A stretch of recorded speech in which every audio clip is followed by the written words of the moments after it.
Hey guys, it's Kim here and welcome back to my Games of the Year Top 5 feature. Today's guest is none other than the lovely Dave Chaos. Say hello, Dave. Say hello, Dave. Hi. That old chestnut. You're so funny. I know, it's a rubbish joke. But it works every time. How you doing today? Pretty good. Yep, I'm ready. I'm prepped. I've made a list. Oh, very organised. You're already one up on everyone else that I've talked to so far on this. So, without further ado, what is your number 5 game of the year? Number 5, it's difficult because I'm a PC gamer and I don't play console. All my choices are all PC. So for number 5, I'm going to go with War of the Vikings. Okay, that's a different one. Okay. Yeah, it's just so much fun. It's great as a multiplayer game. We all did, I think it was a pre-alpha or early alpha video a while back. Yeah, oh man, I really enjoyed it. So I've been playing quite a lot of that since. Aww. And it's just a fun, easy game. So for people who perhaps haven't played it, what's it about? What do you do? What kind of genre is it? Well, it's Vikings, innit? So it's Vikings in it. It's Vikings in it. In it, bruv. You know, you pick your Viking, there's a few different classes. And it's just, I don't know, it's like, it's so raw and they've made it as realistic as possible. So if you've got like a big sword, and you're swinging it around in front of you, like your guy actually kind of lunges forward as the weight of the sword comes forward. I just love it, and like jabbing people, and people do just die with a good hit, like a good axe to the head, and the guy's actually dead like he really would be. Not like these bloody Call of Duty games, where you get shot to bits by a full magazine and you sit down around the corner for 5 seconds and you replenish your health. Yeah. Bollocks, that's not going to happen in real life. You'd be full of bloody holes and you'd be bleeding to death. So I kind of like it for its realism. Yeah. Okay, so that's number 5. What about your number 4? It was a difficult one, but I've chosen the new Tomb Raider for that. Okay. Yeah, it was very early in the year, so people probably forgot that it was even out this year. But I really enjoyed that one. A really good new take on the old Tomb Raiders. You know, you've got a real woman now, not some weird thing with giant balloons for boobs. Pixelated balloons, they were pointy balloons, really. Yeah. Like you'd have your eye out. Yeah. And it was good because there's not enough games out there with a good, strong female character as well. So it's nice to see that they hadn't sexualized her in any way. She's just like a normal woman in this terrible situation. Are you looking forward to the sequel that's definitely being made? Hey, spoilers, I didn't know. It absolutely is being made, come on. You know how Tomb Raider ends. Like, I've not heard anything. Well, it's not going to be an IP that they put down, is it? Like, they're not going to put all that time and effort into rebooting Lara and the franchise to just go like, oh, that's it, just one. And also at the end, like, she's sailing away and she's got a little notepad and she's like, right, I'm off on adventure now. Yeah, and Indiana Jones music starts playing. And yeah. And she gets her dual pistols, and then before you know it, we're back to the beginning of the series again. Yeah, the biggest worry is if they do make another one, that's it. It's just a money maker, and they're going to ruin it. They did a good job of the first Tomb Raider, a really good reboot. So if they got to keep that essence that they had in the first one, otherwise they'll just destroy it the second time round, which they probably will, because they always do. Yeah, it's such a hard thing to maintain, isn't it? Like, you always have the first sort of reboot or the first title in a series, and it's cool and it's kind of got interesting ideas and it's, you know, it's quite unique, and then because all the money's come in, they go for the second one. They go, right, let's make this one cool for the sake of being cool, and it's just like, oh, you idiots, you've lost the reasoning why. Yeah. Well, fingers crossed. Let's give her a boob job while we're at it. Yeah. Oh dear. Okay, so that's Tomb Raider in at number 4. What is your number 3? Number 3. So this was when I was saying it was a toss-up between the two games for position 3 and 4, but I've decided to choose CRYSIS 3 for number 3. Okay. A different one for me because I don't normally play that sort of game, and I hadn't played the original 2 CRYSIS games. But I had an opportunity to go and try this out at EA, and that was it. I was hooked. I loved it, and I played it all the way through, and it's just really good. I don't know how else to put it. Even like we were just saying about the franchises tend to ruin the second and third games, where EA have done a really good job of continuing the story, just continues on from the first you know, 2 games into the 3rd one, and yeah, I really enjoyed it. And like, CRYSIS has always been well known for being a visually stunning game. You've got to have a really good computer to be able to play it, and it's kind of true. I nearly murdered my computer playing this game, overheated and things like that. But it was worth. But was it worth it? It was yeah, worth it for that glorious lens flare. Yeah, it is. It's visually really good, and they've got a really good, solid story going as well. So you know, that's why I'm picking this one, because it was all round pretty damn good. And how did the shooting feel to you? Did it feel like any difference, kind of regular shooters, or you know, was there something particularly, I don't know, unique about it that really drew you in? Yeah. So what they've done is, in the previous games, it was all like rocket launchers, machine guns, all the usual stuff that you get in FPSs. But in this one, you had a compound bow.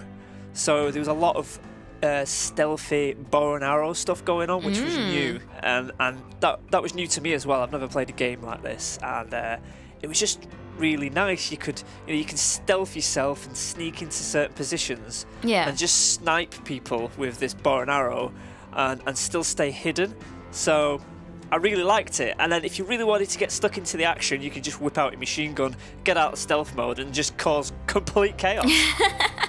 Nice. Yeah, it was really good, really good. That was your number 3. Moving swiftly on, Day of Chaos, what is your number 2 game of this year? I've picked a beta game. Controversial. And I know, I do have a backup though, if people don't want my beta. So I've kind of got 2 number 2s. 2 number 2s.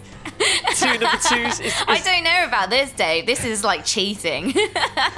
Is this cheating? I don't know. I mean, some people be like, oh, screw you, Dave, you're not having a beta. Piss off.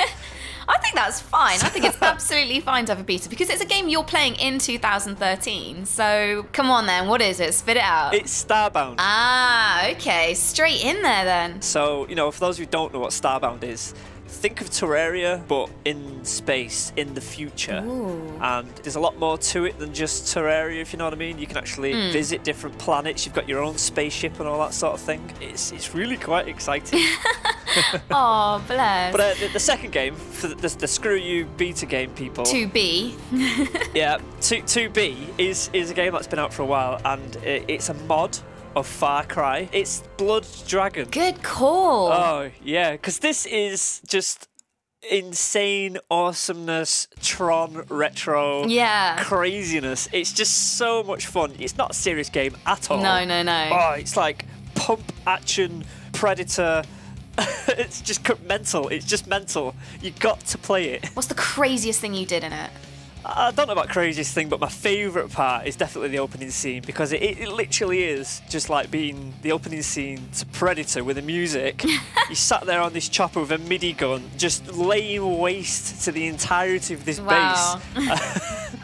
It's like you're inside Tron, but it's mixed in with the movie Predator and Terminator and all the other iconic old movies all in one. God. It's just mental. It's mental. That leaves number 1. So, Dave Chaos, what is your number 1 game of 2013? My all-time number 1 favourite game has to be BioShock Infinite. Oh, I salute you, sir. I salute you. Thank you very much. Yeah, I love the franchise, the story, everything. I'm totally encapsulated by Elizabeth and her whole story and what's going on with her. I'm currently playing the DLC at the moment as well on my channel. And I just, oh man, so many spoilers. I'm not going to say anything about it, but I'm just loving it. It's so hard to have a conversation about BioShock without like kind of, you know, oh, that's out there. Oh no, what have I done?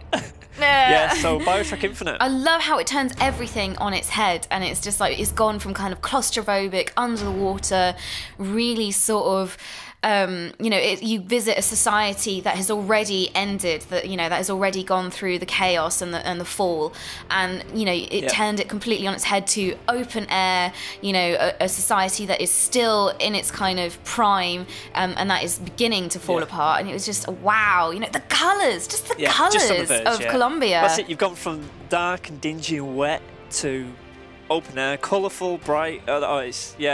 And then the whole thing that's going on with Elizabeth. Yeah. You get your alternate universes. It's almost like there is no end to BioShock now. Yeah. It's so nice as well in this day and age to see a game that is really well thought out, that has kind of love and care into every aspect in it, from like kind of story to mechanics to graphics. You know, it's a shame, but it is almost quite rare nowadays to see that, like that kind of definitely. that love and attention put into something. And I think that's definitely why it's like #1 for a lot of people this year. Definitely. I know that Irrational Games were like, do you know what? We're not quite happy with this, so we're going to delay it by 2 months. And I honestly would prefer any developer to turn around and say, look, we're actually going to give this another 12 months. Yeah. Because we want it to be a bit more. And nobody really does it anymore.